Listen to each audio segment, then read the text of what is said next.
nubona ibi bibazo byose igihe bimaze, nturi kureba igihe iminsi yose bimaze, nta n'umusenyeri n'umwe wari wagira icyo abivugaho ngo agende wenda aze hano kuri social media nk'uko bariya bajyanyeyo amabanga ya diocese ngo avuga ati ibi bintu bimeze gutya. Ni ukuri pe, abasenyeri bose bararuciye bararumira.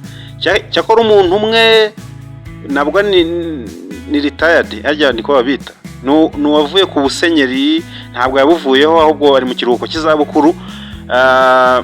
Ni Musenyeri Corinne, niwe nabonye ari kugerageza kuvuga ati rwose uwo muntu turamuzi, ni inyangamugayo, reka tumuhe ingwate. Musenyeri Corinne, coup de chapeau vraiment, warakoze cyane. Ariko abandi bose kubera ubwoba bw'ikintu bari gutinya, umva bibere, nta nuza ngo avuga ati musenyeri rwose wacu reka dushakisha uburyo bari muri bya bindi batubeshe ngo ngo ugiye gukora neza ngo ntabwo bisaba ngo kutega ngo kutega kamera ngo abantu bakurebe, ngo ntabwo ari ngombwa kuko kw'iburyo ngo kwamenye icyo wakoze. Nibyo bibereyemo. Mugume gutyo. Ukuboko kw'iburyo se ko kuba kugukubise ukw'ibumoso kukabimenya, kuki kwakugirira neza ukundi ntikwimenye? Ibyo bintu byanyu ukuboko kw'iburyo ngo ntaho ugomba kumenya iki. Muracecetse kandi umuntu ari kwandagazwa, ari kugaragurwa, mwebwe muricecekeye. Cyakora ibyaregwa mwese mwarabikoze. Atsinzwe ubwo bahera ku murongo diocese mwese, buri musenyeri bakuraho kuko nta wasigara. Ibyaregwa muri mwebwe nta utarabikoze, nta musenyeri n'umwe wo mu Rwanda utarigeze akora ibyo bintu. Ntawe ari umurega, ari umufasha, ari umugira ute. Abasenyeri bose baricecekeye, bamuterera aho ngaho. Ayayaya, mbega musenyeri Sam ubabaje kabisa, urababaje kweri.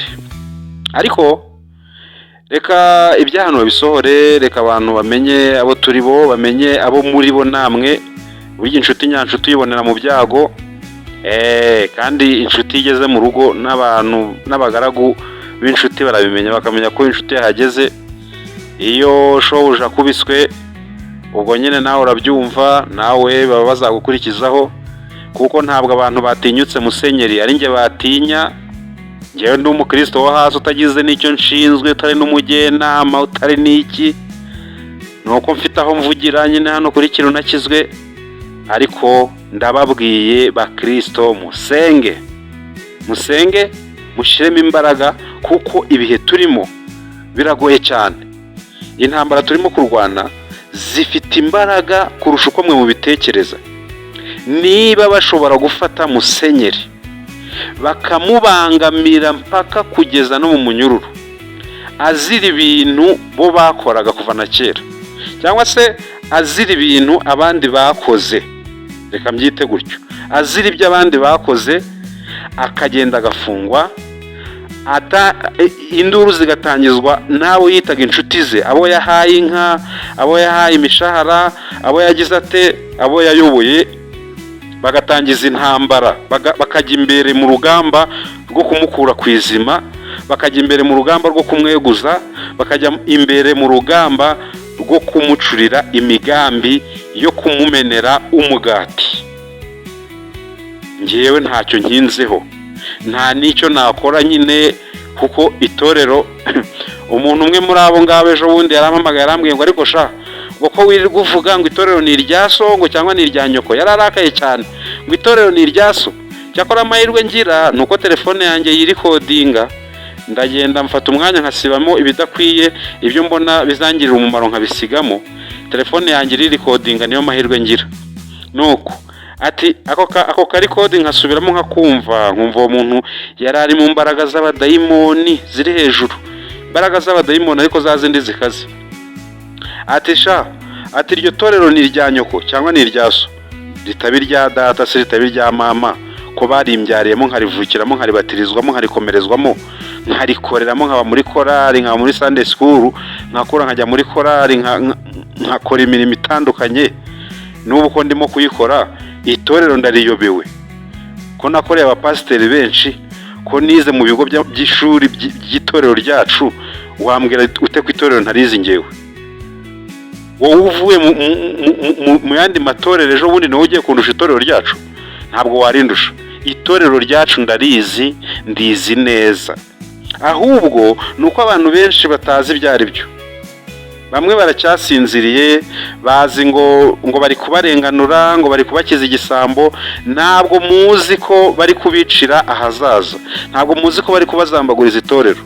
Mwebwe muraho muratekereza ko buriya n'uwari kumusengera ashobora kuba yaraparitse akaba adashaka gusenga, cyangwa se ngo abwire madamu bishop ati rwose madamu wa bishop abwire umugore wa bishop ati rwose hangane komera. Bakaba rwose atanabitekereza kubera ideology bashizemo ngo yakoze ibyaha, ngo yakoze amakosa. Kandi ibyo yakoze ndetse n'abanyamahanga abo twita abapagani binubira,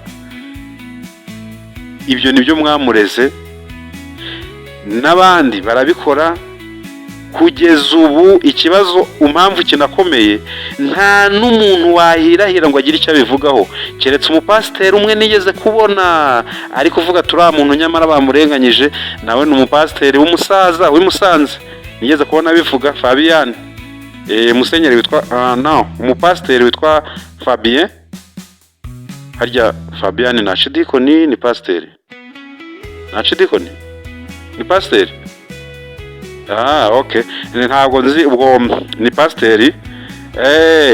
Nuko bantu nyine bagenda babivugaho gutyo. Niwe muntu nigeze kumva avuga ati nyamara uriya mugabo namuvugaho ibintu ibi, niwe wenyine. N'icyo kiganiro bahise bagisibarega, bagikuyeho. Bagikuyeho, ntabwo kikiriho icyo kiganiro. Sinzi agacano ntakibonyeho, agacano kari kavutse bamufata amajwi umusaza avuga uko byagenze nuko byatangiye. Icyo kiganiro kubera ko cyari kirimo ukuri kwinshi, bahise bagisiba tu, nta nubwo kigihari. Rega nibi byacu tuba twarabisibye, nuko twabaye intumva tugakomeza gufunga umutwe, kubera ko ubukire butagira agakiza ntacyo baba bumaze. Nubwo nabifunga ntacyo byamarira, kuko ibyo ndi kuvuga mbizi neza. Nzi neza ko nta bimenyetso mbifitiye, kuko ibimenyetso mwemera ngo ni ibyanditse n'ibifotoye n'ibigize bite, ibyo ntabyo mfite. Ariko amashusho ari mu mutwe wanjye, igihe umutwe wanjye ukiri muzima, ni mazima, ndi kubireba neza. Nakubwira ibintu aho byahereye n'aho byatangiriye nuko bimeze. Mu mutwe wanjye birimo. Ndi uw'itorero rero, ariko naye ndi gusaba abapasiteri, nkasaba abamusenyeri. Uzi ko maze guhamagara abantu barenga 7 babwirana reka dukora inkuru, dukora ikiganiro kuri ibi bintu byo muri ngo reka da ikiranga abacancuro da babacancuro nababwiraga ngo reka da ngo bivuze ngo hagize ubyumva yagira ngo iki. Navubwira umuntu none se waretse tukazazana n'akabaragasa. Ubwo ejo bundi naramuhamagaye, kabaragasa twaravuganye da, twaravuganye. Ni kabaragasa ko uri umukristo, ko wakijijwe, waretse rwose tukaganira kuri ibintu bya musenyeri, ukajya no kuri kamera ukabihamya neza kuri kintu nakizwe. Ngarararara ngo ibiganiro byose wakoze se ngo wigeze ngo nawe n'amajwi ndayafite, nuko ntashaka ko yashiraho. Ariko bagenzi, nta muntu ushaka kugira icyo abivugaho. Mbese barafashe bamujugunya mu kintu yari atiteguye. Musenyeri wacu aho uri ntabwo ari kuzimu, hari abandi bantu gusa. Imana ifashe ube waragendanye ya Bibiliya yawe, ujye uyisoma. Naho ibyo abangaba barimo bahindagura ibintu batondagira umukuru wabo uwabatumye, uko yaba aresha kose, uko yaba angana kose, uwabatumye niba akorerwamo n'umwuka w'Imana. Reka nze mbabwire, uwabatumye niba akorerwamo n'umwuka w'Imana, ntabwo uku kwezi kwa 3 kurarangira mutabibonye. Reka mbihorere, ukwezi kwa 3 ngushizeho ikiganza. Ukwezi kwa 3 nshizeho ikiganza ntabwo kurarangira mutabibonye, kuko ibi bintu byazakururuka bikangiriza intama nyinshi. Niba mudashoboye kuba mu itorero murikorera mukora nk'abanyetorero, itorero murivemo neza, mwe kurivamo muri shenye, mureke kudutera urubwa. Mw'abagabo mwe mureke kudutera urubwa, mureke kutwangiririza. Abasenga namwe musenge, mwe kwishinga amagambo y'aba bantu. Mwambara imbaraga musengere ubuyobozi bw'itorero ryacu. Naho byo kubishinga urabona none ubu ntibatujambaguje. Uri kujya gusaba umuntu uti rwose uzaze ku murimo w'Imana ukora ibi n'ibi, reka ugasanga arakugarukanye. Wabwira umuntu uti none tujye gukora igikorwa iki n'iki ku rusengero, ku rusengero si kubera iki? Ibigambo byavuzwe muri rishinja n'ishinjwa n'ishinjura n'iki, ni ibintu bidahura no kuri kw'ijambo ry'Imana, ni ibintu bicuracuritse. Umukristo mutoya wabyumva yanabaseka, yavuga ati muri inkora busa, mwakoze ubusa, mwakoze ibintu bidakwiriye, niko yavuga. Ariko kubera ko Imana ari inyembabazi, ko ari inyarukundo, mushatse mwagaruka tugasenga tugafatanya umurimo w'Imana. Kuko njyewe ntabwo ibi bintu bizamva mu bwonko, ntabwo ibintu bizamva mu mutwe, ntabwo bizamva mu bwonko, bizamporamo. Nzahora mbitekereza, uko nsinziye ndabitekereza, nakwicura nkabitekereza. So ibi bintu Mana sinzi niba bizamvamo kubona Musenyeri yambaye amapingu, abayamushizemo ntabwo abarusha amakosa, abayamushizemo nibo banyamakosa ba mbere. Ibi bintu ntabwo bizapfa kurangira gutya, kuko dusenga Imana ivuga. Murakoze cyane, amahoro y'Imana bane namwe, kandi mukurikire ibiganiro byakira unakizwe.